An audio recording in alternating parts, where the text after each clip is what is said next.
fast forward a little bit, maybe about a year, I get the call to religious life, to go to the convent. Okay. Now, this isn't a new call because I had always kind of felt drawn to that. When I was in missions and I saw like missionaries of charity or just other nuns in other countries, I was like, man, that's what I want to do. Like, I just want to give my life to the Lord. I want to be of service and that sort of thing. And so then I'm dating this guy and I feel this deep call to the convent, but I'm like, Lord, like I'm dating this guy. Like, let me have my fun. I'll go be a nun when I'm older. Like, how about that? Let me live my life a little bit and then I'll go be a nun. And I remember this one time I was at a retreat. I was helping out with a youth retreat. And I had just gone to confession. I'm before the Blessed Sacrament and I'm praying and I like have this, vision, like just in my own mind, like of like Jesus coming to sit next to me. And he's like, so what's the deal? He's like, so you love me, right? And I was like, yes, Lord. Like, yes, I love you. And he's like, and you want to be a nun, right? I was like, yes, Lord. Like I do actually. And he's like, then start acting like one. And he got up and he walked off. And he was right. I wanted to be a nun, but I wasn't doing anything to actively discern it. I wasn't visiting convents. I wasn't living a life of prayer. I wasn't immersed in the sacraments. It's like this, I had this desire and I felt this call, but I was just completely ignoring it. And I'm dating this guy. He's like, start acting like it then. And so I knew I would have to break up with this guy that I shouldn't have dated in the first place. And now I'm going to break his heart. And he was devastated. Because he was like, you're breaking up with me for Jesus? Because I was like, well, I want to go like look at convents and maybe be a nun and both. And he did not understand it. He was an atheist, so he didn't make any sense to him. And I hurt him big time because he really did like me. And that was very difficult to get over. But now I'm getting this call to the religious life. And I start calling up orders and I'm getting a lot of no's. Because you had shared your story or because they just said no? Here's the thing. There's not like a standard especially for women communities. For priesthood, there tends to be a standard, but for like communities or like, brothers and monks and that sort of thing, it's like each community has their own requirements. So I had some say, well, you're too old. I was 24 or 25. I had some say you're too old. I had some say no because I had tattoos. I had some say no because I wasn't a virgin. I had some say no because of my past. All sorts of no's. And that was hard because I'm trying to surrender to the Lord and his will for my life. And I'm trying to get past some of these demons, these battles that I've been fighting my whole life. And now I feel like I'm getting judged by them. And like no one wants to give me a shot.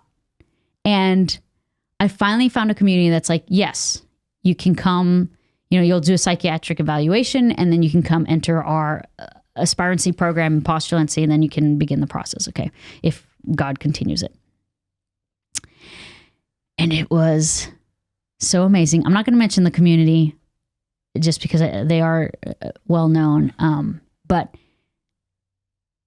I spent the next 6 months just thriving in the convent, the structure, the prayer life, the sacraments.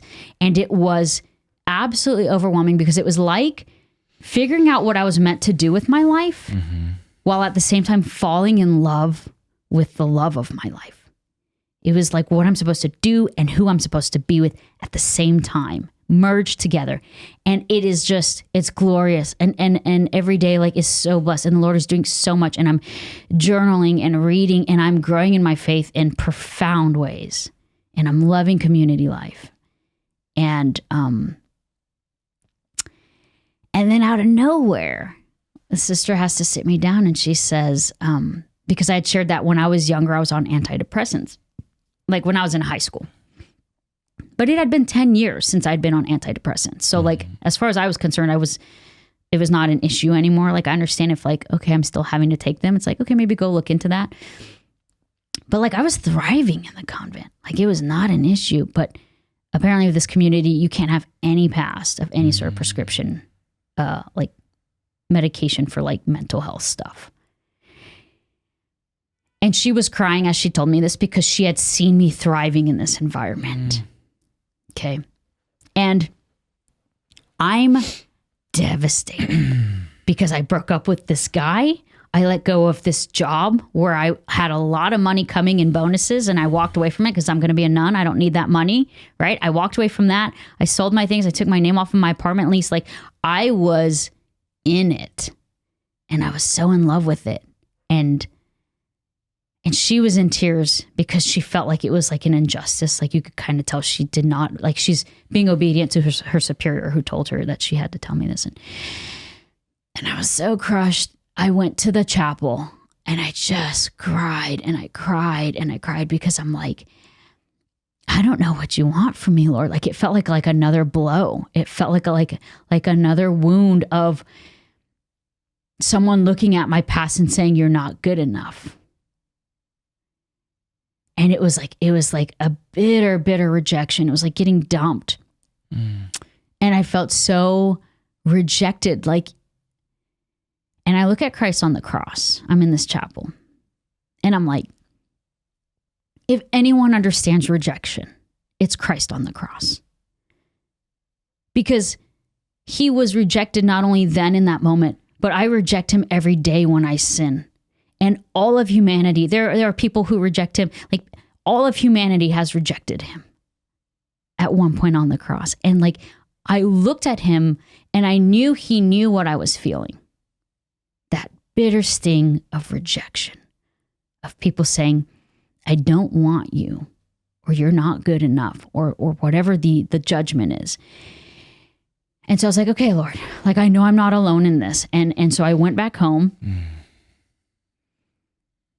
And like the first month back, I have no idea what to do. And so I just start pounding alcohol because I'm not good enough for the convent. And in my mind, it's like the convent in a way represented the church, which represents God. And so like, if I'm not good enough for God, then I'm not good enough for anyone or anything. And so I just start pounding drinks.